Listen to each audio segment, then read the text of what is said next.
Après le départ d'Amina, le silence dans la maison devint total. Issa cessa de lutter. Il laissa la poussière s'accumuler, les factures s'entasser. Il n'était plus en colère, il n'était plus triste, il était simplement vide. Il avait touché le fond, un fond sans émotion.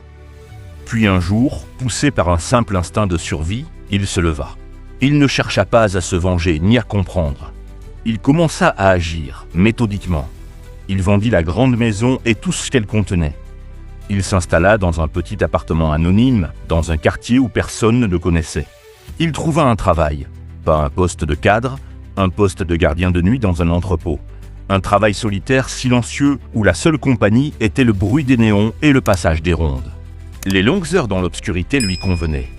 Il n'avait plus à parler, plus à sourire, plus à prétendre. Sa vie devint une routine simple. Travailler, dormir, manger. Il mettait de l'argent de côté, non pas pour aider les autres, mais pour construire un mur autour de lui, une forteresse contre le monde extérieur.